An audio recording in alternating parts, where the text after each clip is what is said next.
So, I'm sure you heard yesterday the news that apparently Adam Page versus Kenny Omega, which a lot of fans were anticipating was going to be, if not pretty much all but confirmed, the main event for All Out in Chicago at the Now Arena, or at least in the Chicago region.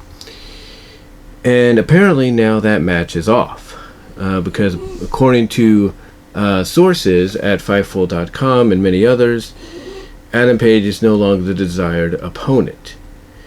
And a lot of information's been coming out that the reason for this is because with the increasing rumors, if not all but confirmation, if you will, that the likes of Punk and Danielson, Daniel Bryan that is, and CM Punk are going to be arriving around that time frame at All Out or around the Chicago area, like at the United Center or even on the Dynamite that takes place afterwards.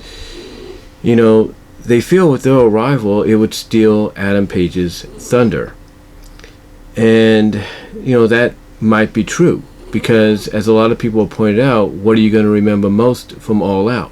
Are you going to remember Adam Page being the one that finally dethroned Kenny Omega to become the world champion of AEW? Or are you going to remember it, that being All Out for the debut of CM Punk and possibly Bryan Danielson, aka Daniel Bryan?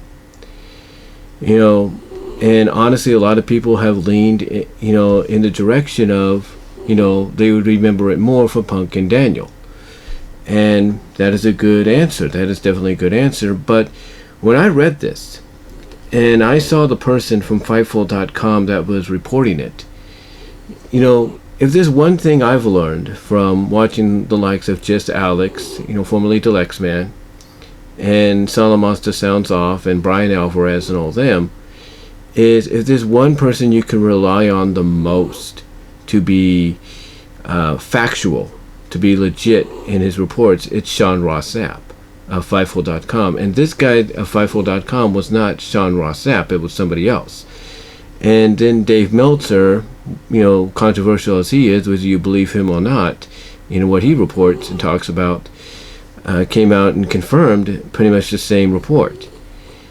And I did agree with everybody's reaction to this, and that is, why?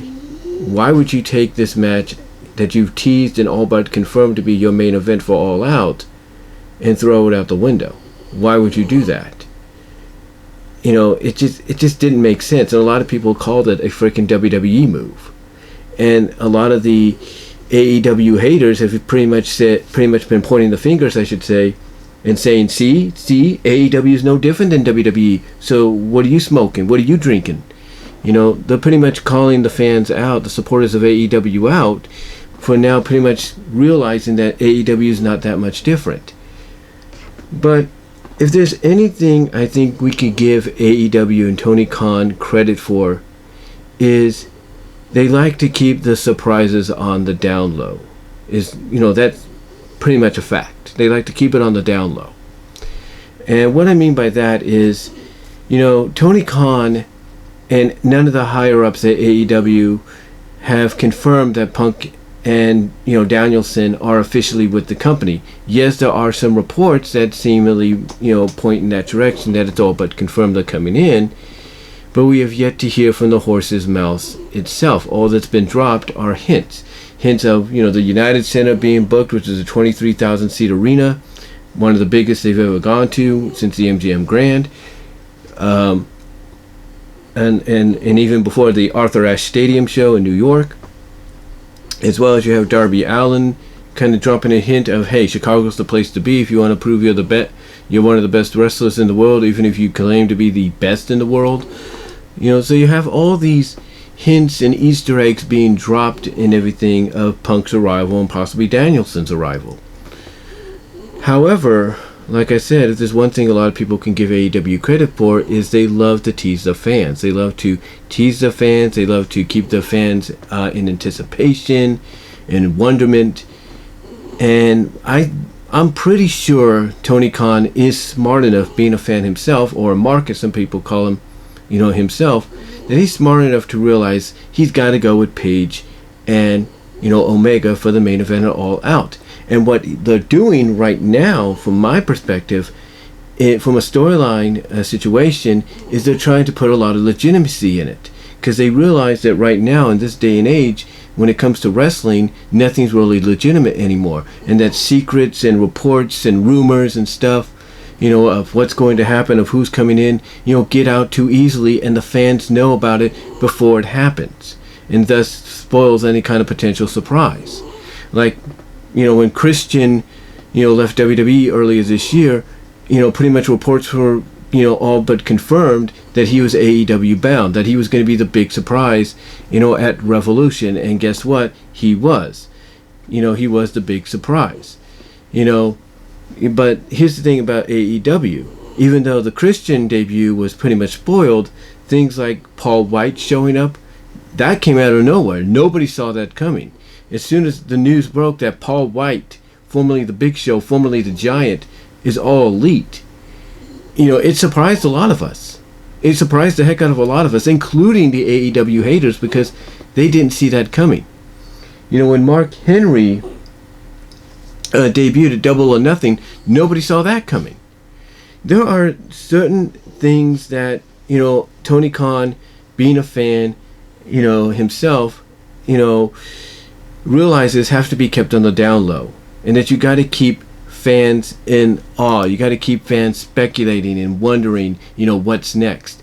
And even if that means it's going as far as taking what happened or what you saw happen on television in story, outside of the ring, take it, to the real world and make it look legit and feel legit, and by including and by basically making fans feel more wondering, I should say, about what's going to happen next, especially when you start adding in the fuel to the fire of CM Punk coming in, Bryan Danielson coming in, the United Center being booked, things like that.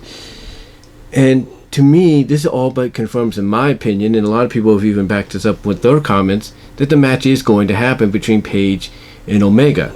They just want to make sure that that when it does happen, it comes as a surprise. They want that believability to be there when it finally does happen. Like when the match finally happens, people will be like, yes, they're doing it, they are doing it. And I'm sure it'll piss some fans off by, afterwards, when they're like, yes, they're finally making it official and confirming it. Like I said, I'm sure it's going to piss some fans off when they realize, well, wait a minute, if they were going to do it anyway, why make us go through all this, wondering and speculation? And again, the answer would be obviously easy. They want to keep interest. They want to get more eyes on the product, and that's why they're doing this. Tony Khan realizes this is a big match between Page and Omega. It's years in the making. And, you want to build as much anticipation and investment and intrigue in it that the pay-per-view buys and the ticket sales, which pretty much have already been sold out, but any potential future ticket sales in, afterwards for like a Dynamite or Rampage or whatever, increase. That financially, you get that money, into your company, courtesy of the fans who are purchasing the tickets to upcoming events to potentially see Page as champion, along with the likes of Omega, along with the likes of CM Punk and Bryan Danielson, as well.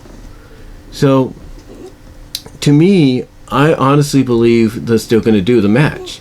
All they're doing right now is trying to make it as believable, as possible. They're trying to make the fact that Page is not going to be challenging as believable and legit as possible, and they're adding in all the speculation of who would be the next challenger, and is it going to be Punk, or is it going to be Danielson? Are they going to play up the fact that Kenny has beaten everybody, that it don't matter who's next in line, nobody's going to beat him, and that they need to bring somebody in from the outside? We don't know.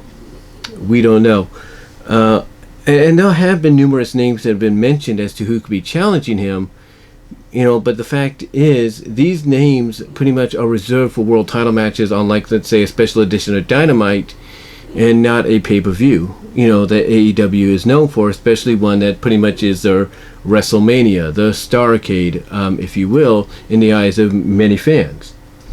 So to me, my honest opinion is the match is still going to happen. It's still going to occur. But what they're doing right now is brilliant by making it seem like it's not going to happen, by taking what we saw on screen and expanding it to the outside and adding fuel to the speculational fire by making people think, could it be maybe Punk or Danielson that's the challenger and not Adam Page or someone else probably still within the company like a Cage or whatever.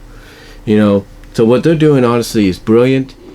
And again, I agree that there is that confliction of, do you want to take Page's thunder away or not? And here's the thing, as many people may not want to admit it, when Bret Hart went to WCW a month after he left WWE after the screw job, did his arrival steal away from Sting's thunder? No. Did his involvement in the Sting match against Hogan steal away his thunder? Sting's thunder? No.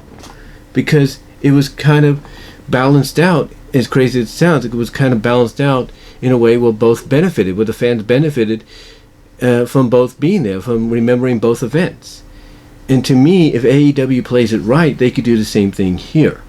So we'll see what they have planned, what's up, what they're going to be doing, next, like what's the next, chess movement, or what's the next, move on the chessboard for them. When it comes to the all-out pay-per-view in the main event. I mean, they got a month left, so we'll see what they got planned, what the next strategistic move is. But I firmly believe we're still going to get Page and Omega, and all we're getting right now is just anticipation to build to it and believability added to it, along with everything else to make it feel like it's not going to happen when we know it probably will, or more than likely will. I mean, again, how are you going to get people invested and intrigued to buy the pay-per-view, and maybe invested and intrigued to buy future tickets, for upcoming AEW events afterwards, not just in the Chicago area, but across the country, wherever Dynamite and Rampage will show up. But let me know what your thoughts are. How do you feel about this? Let me know how you feel in the live chat during the premiere. Like the video, and I will talk to y'all later. God bless. Take care. I am out.